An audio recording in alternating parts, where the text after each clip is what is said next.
Good morning, listeners. It's James Webster from Wealden District Council here, the Planning Policy Manager, and with me today is Samantha Pryor, Team Leader in the Planning Policy team. And we're largely today going to speak around the local plan subcommittee that recently took place and what we're going to do in terms of the local plan moving forward. So I have a few questions, Sam, so I guess we can start to go through those. Obviously, I understand that there was a local plan subcommittee recently. What was the purpose of that meeting? So, it was held at the beginning of March, and it's the first one we've actually had since January last year. Mm-hmm. So back in January last year, had a meeting with members, gave them an update on the Reg 18 we were proposing. We went out and did consultation on that, big bit of work. So we wanted to have this meeting to give members that feedback. First on feedback we'd had in terms of the plan, so the number of responses, what were the issues that were raised, what are the things we need to consider, and then get a bit of direction from them next steps. So revisions we made to the LDS in terms of the timetable of next steps. And it's also worth noting that we had the update to the NPPF in December. So all of that kind of aligned to create a really good opportunity to go to local plan subcommittee, speak to members and have a chat about what we do next. Yeah, because we had a 12-week deadline, didn't we, from Angela Rayner? Yeah, it was very tight. So to get that local development scheme through, so that was very good. Okay, noting each issue then. Mm-hmm. What were the NPPF changes and how and why are they relevant to our local plan moving forward?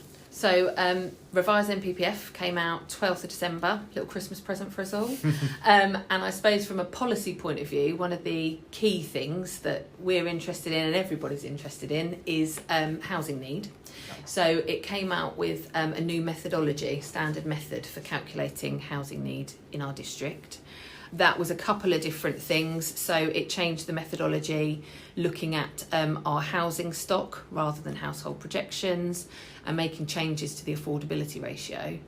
But I suppose the key headlines for us in Wealden are that before that came out in December, we had a housing need of 1,186 dwellings per annum. Yeah. That then jumped up to 1,433 dwellings per annum under the new methodology. Quite a notable increase, especially when you consider we're such a constrained district. We were struggling to meet that previous need anyway under the Reg 18 plan. So big implications for the plan and what we consider and the next steps, and also implications for our housing land supply, which take effect now already. We recalculated that and got to the point where we're now at 3.68 years in terms of our housing land supply, which our colleagues in development management consider in their applications and things.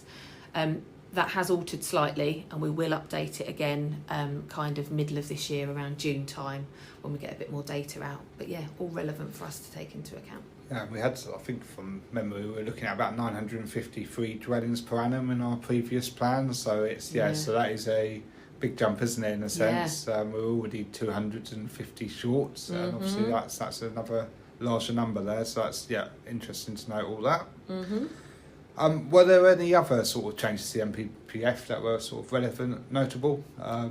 There's one of the things we spoke about as subcommittee with members, which actually led to quite an interesting discussion and some questions from members, was around transport planning. Mm-hmm.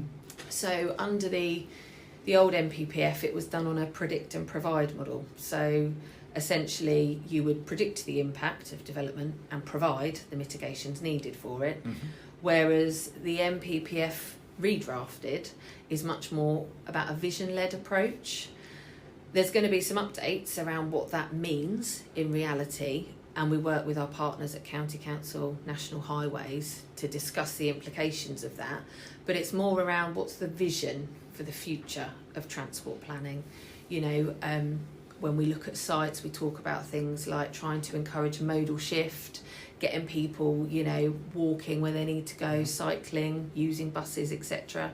So actually, how do we deliver that vision in the plan? and make it achievable? Yeah, it's a difficult question for a rural district, isn't it? Because, as I say, the rail stations don't even connect with each other in places down here. So it's it's an interesting question, and no guidance out on that either, is there yet? Not yet. We're hoping, as I say, to get some soon, and we do speak with all our partners and keep up to date on it. So it's something that I think as we progress with the plan, we need to factor in. Absolutely. So, okay.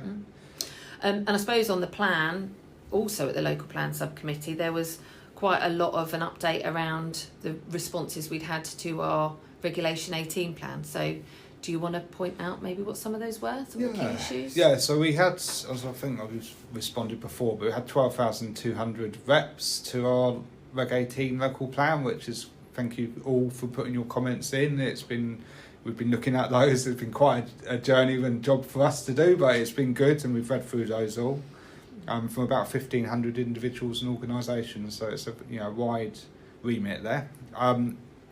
We also sort of had a public exhibitions that you will remember. We had about 1,200 plus people go to all those as well, so I'd like to thank everyone for going to those.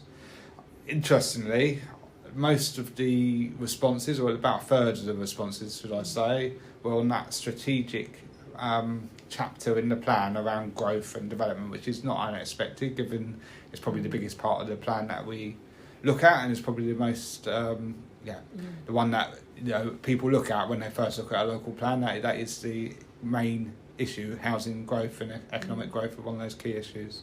But there was also quite a lot on natural environment and housing policies as well, so another third were on those two chapters, which it leads me to wonder, there's also all those other chapters that town centres, climate change and all those other things that took up the other third. So it's actually quite tilted, I guess, in a way on that particular issue, and we'll come to that a little bit later. But certainly some of the key issue was the strategic growth strategy in our plan and how that would work for. Did members at the committee have any specific queries on that or anything they raised? So they asked us around the mapping particularly, and to sort of keep our communities involved. So when I talk about mapping, I'm talking about sites. And we've got on our planning policy pages, we've got a mapping, GIS mapping, which is on the internet in effect, and you can look up all the sites that are submitted to us. It's they wanted that to be as up to date as possible. So you may remember we had a call for sites during the Regulation 18 plan process, and we had about 40 new sites that came forward to us, and we've had a few more since, and we're going to make sure that's up to date for everyone to be looking at as well. So we'll be doing that in the coming week. There also, we've, in terms of the actual schedule for that local plan, we are looking at a very particular local plan just to talk about the spatial strategy and that particular issue. There may be some other issues that come from housing, like affordable housing and other issues like that we want to concentrate on. But that's likely to be revised in Q3 of 2025-26, which will be when the next subcommittee will likely be held. Okay. And what are the next steps after that in terms of the plan overall? So in terms of next steps, we've obviously got a new local development scheme out. So as I've just mentioned, we're going to be looking at a second Reg 18 in Q3 25-26. We are then looking at a Regulation 19 stage in Q1 of 26-27, and then to submit the plan in Q2 of 26-27. So that's, the government have asked us to make sure we submit the plan by the end of December 2026. So that's the key in terms of the timeline. In terms of the issues, you spoke about some of those, Sam, I guess. The housing need has gone up. There's differences in terms of how we assess transport, that we, as I say, the government haven't put their guidance out yet, but we sort of know where they're going with that a little bit. So we will need to do in effect, search for further sites where we can consider those new sites that have come forward through the Sheila process and be as proactive as we can to try and meet as much of the need as we can. Bearing in mind, we've obviously got some very significant constraints in the district as well. So we've got to relook at that spatial strategy, and that will be the purpose of the second Regulation 18 local plan. And I suppose that links quite well with what we're doing in terms of immediate next steps, isn't it? Yeah. Reviewing sites, reviewing our evidence base, Yeah. working with partners and things. So all hands on deck. It is. We have a busy 6 to 9 months trying to get that evidence base back up to date. And you'll be working on that, Sam, as well. So so interesting times ahead for that. Yeah, we should have a countdown clock in the office Yeah. as we approach the December deadline. Absolutely. Sort of anything else you wanted to mention? Or? No, I suppose it would be quite nice to do updates as we go along and get a bit further along and get to that next stage of Reg 18 and review sites and things. We can always keep listeners up to date. Absolutely. And I think we will be, as evidence-based documents become available, they will be on our website, and we can certainly, through these podcasts, sort of push those through to listeners as well when we do have updates around that, and the 5-year housing land supply when it comes in June. So indeed. Yeah.